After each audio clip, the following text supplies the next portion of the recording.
Hola, ¿cómo están? En este video voy a contarles cómo resolví un problema de red que estuvo dándome vuelta durante bastante tiempo. El problema era simple de definir. Necesitaba una conexión estable para hacer streaming desde una computadora de escritorio que no tiene tarjeta Wi-Fi integrada y la computadora está ubicada lejos del router principal. La solución obvia era tirar un cable UTP desde el router hasta la computadora. El detalle es que ese cable mediría más de 40 metros. El techo es bastante alto y no estaba dispuesto a hacer esa instalación. Existía una alternativa razonable. Esa búsqueda de alternativas es lo que quiero mostrarles hoy. Nota aclaratoria. Tengo muy desordenados mis cables, lo admito, soy perezoso en ese sentido. Tal vez este fin de semana podré comprar unas grapas para fijar mejor los cables a la pared y unos cinchos de plástico para los cables del escritorio. El contexto es OBS Studio y streaming. Estaba transmitiendo con un bitrate de 4000 kbps y tenía entre 16 y hasta 50% de frames perdidos dependiendo del momento. Por debajo de ese bitrate los problemas disminuían, pero la calidad de video también. El problema no era el encoder ni la computadora, era la conexión de red. Como la computadora no tiene Wi-Fi integrada, usaba un adaptador USB Wi-Fi y ahí es donde empezó toda esta aventura. Primero probé con un TP-Link T3U Plus que usa el chipset RTL8812BU. En papel es un adaptador de doble banda AC1300 que debería funcionar bien. En la práctica, ese chipset tiene problemas documentados.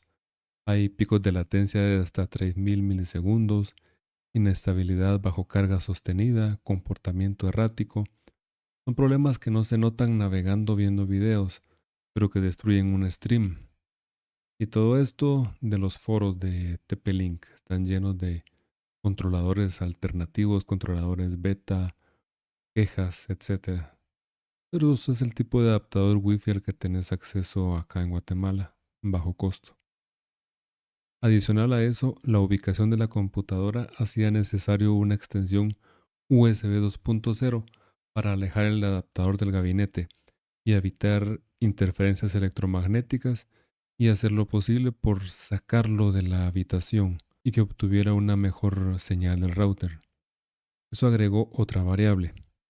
También probé con un TP-Link T2U Nano, pero este también tiene sus propias limitaciones de señal por el tamaño de la antena. Esta es una de bajo perfil. En cambio el T3U Plus es una antena, dos antenas dentro de una misma carcasa. Incluso llegué a conectar un hub USB 3.0 con alimentación externa, pensando que el problema podía ser energía insuficiente en el extremo del adaptador. Demasiadas variables, demasiados puntos donde algo pudiera fallar. Normalmente tenía el Mercusys M30. Este fue un reemplazo de un extensor Wi-Fi Xiaomi que lo tuve que llevar a otro lugar. El Mercusys ME30 ya estaba instalado funcionando como extensor normal del rango del router principal. Tiene buena señal donde está ubicado. Lo que no había considerado nunca es que el ME30, como la mayoría de extensores de rango modernos, tiene un puerto Ethernet de 10-100 megabits. Ese puerto existe precisamente para conectar dispositivos que no tienen Wi-Fi, sea consolas, televisores inteligentes, computadoras de escritorio. El ME30 recibe el Wi-Fi del router principal y lo entrega por ese cable como si fuera una conexión cableada directa. No requiere configuración especial, no hay que cambiar ningún modo de operación. En su modo normal como extensor, el puerto simplemente funciona.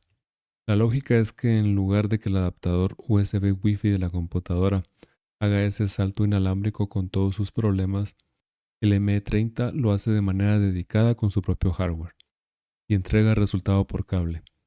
Y esta es la primera vez que uso el puerto Ethernet en modo extensor, aunque los he usado antes cuando se pone el extensor en modo AP, modo de punto de acceso. Quedaba un detalle. La laptop también necesitaba conexión de esa misma área. Para eso usé un switch Ethernet TE100 S88E Plus, un switch no administrado de 8 puertos de 10-100 megabits que tenía guardado. Hace mucho que este switch está descontinuado. Es viejo, pero funciona perfectamente. Un switch no administrado es completamente transparente. El M30 ve todo como si hubiera un solo dispositivo conectado a su puerto. El switch simplemente multiplica ese puerto sin necesitar ninguna configuración. Y el único gasto real de todo esto fue un cable UTP categoría 5E que ya está prefabricado de 15 metros y me costó 35 quetzales. Hubiera preferido uno de 10 metros porque necesitaba una distancia de 7 metros, pero no había. Entonces, en plano. No quería ponerme a fabricar un cable a medida y por ese precio me pareció un buen trato. Entonces la topología quedaría de esta forma. El router saca el Wi-Fi, llega el Wi-Fi al ME30, luego el M30 sale un cable UTP, llega al switch Threadnet y del switch Threadnet un par de cablecitos que tenía por ahí guardados. Mientras resolvía lo de la red, había un segundo problema, el encoder del OBS. La computadora tiene una GTX 1660 Super como tarjeta de video principal, pero el procesador es un Intel i7 9700K en una placa Asus C370-P. Incluye gráficos integrados UHD 630. Eso significa que QuickSync está disponible. Este es el encoder de hardware de Intel para video y funciona de manera completamente independiente de la tarjeta de video discreta, es decir, de la GTX 1660 Super. La ventaja de usar QuickSync en OBS es que el encoder lo maneja el iGPU, dejando la GTX libre para renderizar el juego sin competencia. El problema es que QuickSync no aparece en OBS por defecto. La BIOS de la placa trae la opción iGPU multimonitor deshabilitada de fábrica. Entonces Windows no reconoce el UHD 630 como adaptador activo y sin adaptador activo no hay QuickSync disponible. En este caso la configuración requirió 3 pasos. Primero, habilitar el iGPU multimonitor en la BIOS. Segundo, ajustar el DVMT de memoria preasignada a 256 megas. Según estuve leyendo, es una buena cantidad para lo que tiene que hacer este iGPU. Y tercero, descargar e instalar los drivers de Intel UHD Graphics 630 desde intel.com, porque Windows instala un driver genérico que no activa QuickSync. Después de reiniciar, el encoder apareció en OBS. La configuración final quedó en QuickSync H264, un CBR a 6000 kbps, perfil high, un intervalo de fotogramas clave en 2 segundos, latencia ultra baja y B-frames en cero. Los B-frames mejoran calidad pero agregan latencia de encoding, que en streaming en vivo no tiene sentido. Ojo, yo no sabía absolutamente nada de esto hasta ponerme a investigar en los foros de OBS. Sí, todo esto sí, me llevó bastantes horas de investigación. Un detalle. El HDMI de la placa madre no daba señal, aunque el iGPU estuviera habilitado, porque Windows prioriza la GTX para video. Eso no importa, lo que importa es instalar los drivers del UHD 630 y que así aparezcan en el administrador de dispositivos. Y de paso, me quedó un monitor que tenía por ahí guardado también, uno de 15 pulgadas. Lo conecté a este puerto HDMI de la placa y ahora lo uso para tener un monitor extra. Normalmente solo uso uno, ahora tengo este extra y ahí puedo tener YouTube y OBS Studio siempre visibles mientras hago transmisión. La prueba definitiva fue una transmisión en OBS a 6000 kbps durante 2 horas sostenidas, 0 frames perdidos, un resultado que no hubiera creído posible unas semanas antes, cuando el mínimo eran 16 de pérdida. Para la laptop los resultados también son contundentes.